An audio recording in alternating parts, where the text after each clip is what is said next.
Assalamualaikum warahmatullahi wabarakatuh. Alhamdulillahi rabbil alamin wa afdhalus salati wa atamut taslim ala sayyidina Muhammadin wa ala alihi wa sahbihi ajma'in, amma ba'du.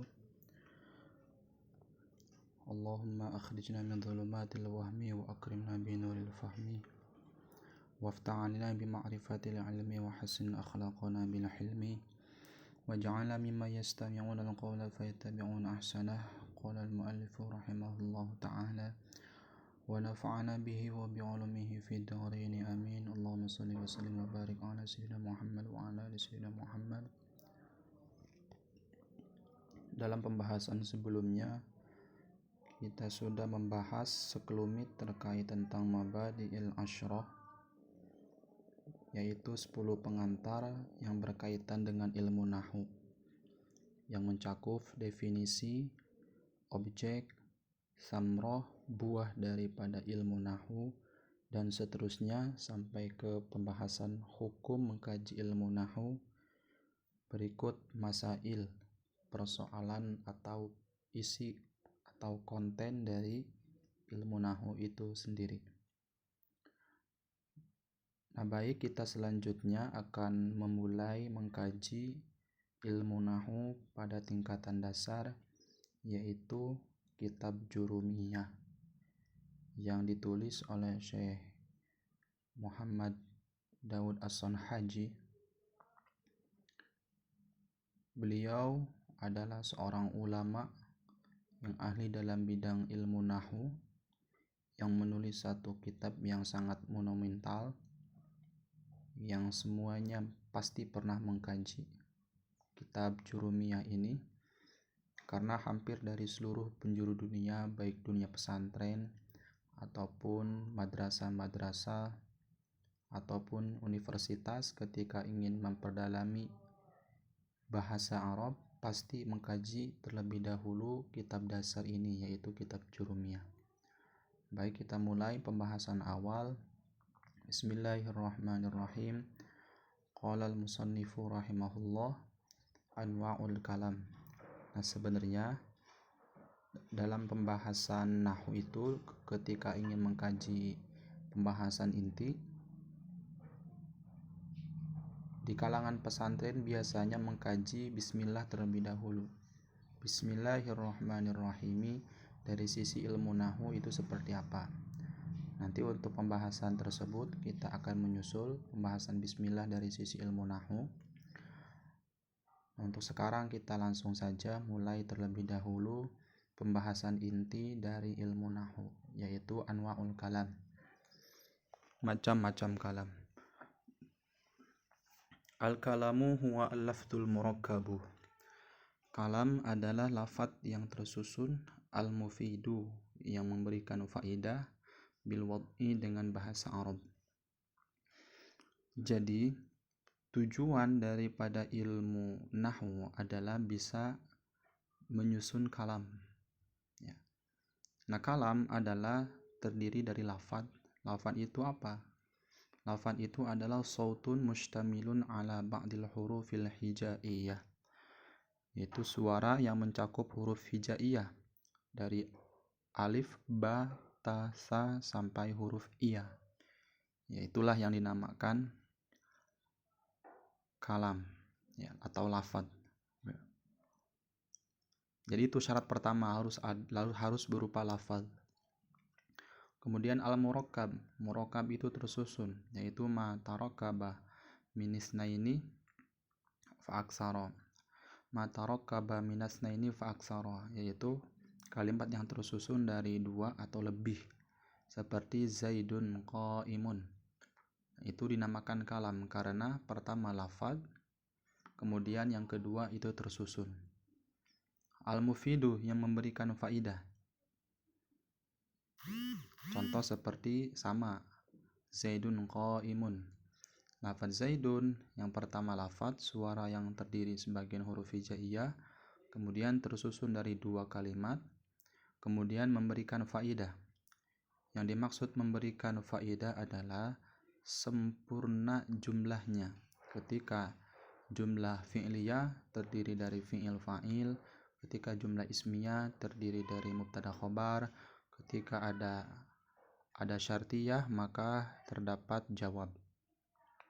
Artinya ketika ada lafaz kemudian murakkab tapi tidak berfaedah seperti in qoma zaidun.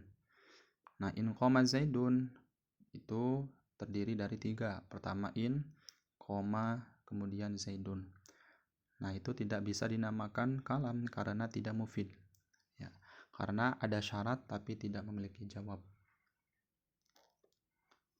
Bil wad'i, berbahasa Arab. Ya jelas karena pembahasan kalam itu ruang lingkupnya adalah berbahasa Arab. Kemudian wa aqsamuhu salah satu, dan adapun bagian kalam itu ada 3. Ismun yang pertama kalimat isim, wa fi'lun dan kalimat fi'il, wa harfun dan kalimat huruf ja'a yang datang li maknan terhadap makna. Jadi juz dari kalam itu terdiri dari isim. Kalimat isim itu adalah kalimatun dalat ala maknan fi nafsiha walam tuqtaran bi zamanin wad'an. Ya, kalimat yang menunjukkan makna tersendiri yang tidak dibarengi dengan salah satu waktu, yaitu waktu yang sudah berlalu atau madhi, waktu yang sedang terjadi, hal, atau waktu yang akan terjadi, yaitu istiqbal. Wa fi'lun, kemudian kalimat fi'il berkebalikan dengan kalimat isim. Kalimat fi'il adalah kalimatun dalat ala maknan fi nafsiha wa tuqtaran bi zamanin wad'an. Ya, wa tuqtaranu bi zamanin wad'an. Kalimat yang menunjukkan makna tersendiri dan dibarengi dengan waktu. Ketika waktunya sudah berlalu berarti fi'il madhi. Ketika waktunya sedang terjadi atau akan terjadi berarti itu fi'il mudhari. Kemudian wa harfun dan kalimat huruf. Sedangkan kalimat huruf adalah kalimatun dalat ala maknan fi nafsiha, kalimatun dalat ala maknan fi ghairiha, kalimat yang menunjukkan di selain kalimat itu. Artinya kalimat huruf itu ya bisa memiliki makna jika bersambung dengan kalimat isim atau dengan kalimat fi'il. Seperti misalkan lafad ala misalkan.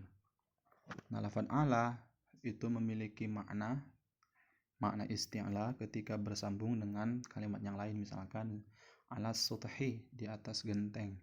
Ya, di atas genteng. Atau misalkan alal maktabi, di atas meja. Ya, artinya ketika ala tidak bersandingan dengan kalimat yang lain, maka itu tidak bermakna.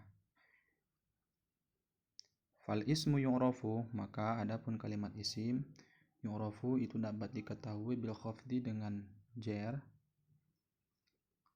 kemudian wat tanwini dan tanwin, wa dukhulil alifi wal lami dan masuknya alif lam, wa hurufil khafdi dan masuknya huruf jer. Nah, kemudian setelah menjelaskan juz dari kalam yang terdiri dari isim, fi'il, huruf, nah musannif Syekh As-Sonahaji menjelaskan ciri-ciri masing-masing dari isim, fi'il, huruf. Nah, ciri kalimat isim dapat diketahui dengan adanya khafad, yaitu jr, i'rab jer. Kemudian adanya tanwin, misalkan khafad itu misalkan gulamu zaidin, lafaz zaidin itu khafad karena mudhaf ilaih, sebagaimana nanti yang akan dibahas. Kemudian wat tanwini dan tanwin. Tanwin itu adalah nunun sakinatun talhaqu akhirul ismi li ghairi taukidin lafdzun la khattan. Adalah nun sukun yang menempel pada akhir kalimat isim, bukan untuk tujuannya menguatkan, kemudian secara terucap tapi tidak secara tulisan. Misalkan zaidun qaimun, zaidun itu tanwin, maka kalimat isim. Kemudian wadukhulil alifi walami, masuknya alif lam. Contoh alhamdu itu ada alif lam, maka itu dapat dipastikan kalimat isim. Kemudian huruf jer. Ketika ada kalimat yang kemasukan huruf jer, maka dapat dipastikan itulah kalimat isim. Huruf jer itu terdiri dari wahya min, Min itu sering atau galibnya itu min lil ibtida, makna awal atau dari. Wa ila kemudian lafad ila lil intihail goyah, ya kepada atau wa an dan lafad an al mujawazah anil mu'di banyak memiliki maknanya. Cuman kalau diterjemahkan itu dari. Wa ala itu lil isti'la galibnya. Kalau diterjemahkan biasanya di atas. Kemudian fi, kalau fi diterjemahkan itu di dalam, makna dzarfiyah. Kemudian ruba li taklil, sedikit ya. Kemudian ba balik ilsok biasanya ya, atau misalkan diterjemahkan dengan ya. Wal kafu kaf itu seperti kalau diterjemahkan, atau li tashbih. Kemudian lam itu biasanya untuk ya, ketika misalkan ditamlik. Wa huruful qasami, kemudian huruf qasam, huruf yang bermakna sumpah. Wahiyah, dan huruf qasam itu adalah al-wawu wal ba'u wat ta'u. Nah, ketika ada kalimat yang bersandingan dengan min, kemudian sampai kaf, lam, kemudian huruf qasam, maka itulah kalimat isim. Ya, seperti bismillahi. Nah, lafaz ismi itu menempel dengan ba, berarti lafaz ismi itulah kalimat isim. Alhamdulillahi, lafaz Allahi itu bersandingan dengan lam, maka itulah kalimat isim. Nah, kemudian wal fi'lu, kemudian adapun ciri kalimat fi'il itu dapat diketahui biqad dengan qad harfiyah. Ketika qad masuk kepada fi'il madhi maka qad litahqiq, sesungguhnya. Qad qama zaidun, sungguh, tahqiq ya. Qama zaidun, telah berdiri zaidun zaid. Ketika masuk kepada fi'il mudhari itu namanya qad litaqlil. Qad yaqumu zaidun, saya terkadang berdiri. Itu. Kemudian sin litanfis itu khusus untuk fi'il mudhari yang menunjukkan makna dekat. Sayaqulu sufaha, sebentar lagi orang-orang yang bodoh akan berbicara. Itu sin yang menunjukkan makna yang akan terjadi, itu temponya dekat. Kemudian saufa sama, ini khusus untuk fi'il mudhari. Kalau saufa itu menunjukkan zaman yang jauh ya, saufa litaswif. Saufa yaqumu zaidun, atau fasaufa ta'lamun, nanti kalian akan mengetahui. Saufa taqumu zaidun, saufa yaqumu zaidun, zaid akan berdiri. Ini saufa ya menunjukkan makna yang akan terjadi dalam tempo yang lama. Kemudian ta'tani sakinah wa ta'ni sakinati, ini khusus masuk untuk fi'il madhi. Jadi lafadz qad itu bisa masuk ke fi'il madhi, fi'il mudhari. Sin, saufa itu khusus fi'il mudhari, sedangkan ta'tani sakinah itu khusus untuk fi'il madhi. Intinya ketika ada kalimat yang kemasukan qad, sin, saufa, ta'tani sakinah, itulah kalimat fi'il. Kemudian wala harfu ma la yasluhu ma'ahu dalilul ismi wala dalilul fi'li. Adapun kalimat huruf adalah kalimat yang tidak pantas bersamanya dalilul ismi, ciri isim, wala dalilul fi'li, dan tidak pula ciri fi'il. Artinya kalimat huruf itu memiliki tanda yang mana tandanya itu adalah tidak memiliki ciri isim, tidak memiliki ciri fi'il. Tuh. Jadi tidak memiliki cirinya kalimat huruf, itulah cirinya kalimat huruf. Ya, kalau bahasanya Syekh Al-Imriti, al-harfu lam yasluh lahu alamah illa intifa qabulihil alamah. Tidak menerima ciri, itulah ciri daripada kalimat huruf. Seperti itu. Nah, untuk pembahasan kali ini kita cukupkan. Nanti setelah itu kita akan masuk ke pembahasan i'rab ya. Pembahasan yang menjadi pusat daripada ilmu nahwu.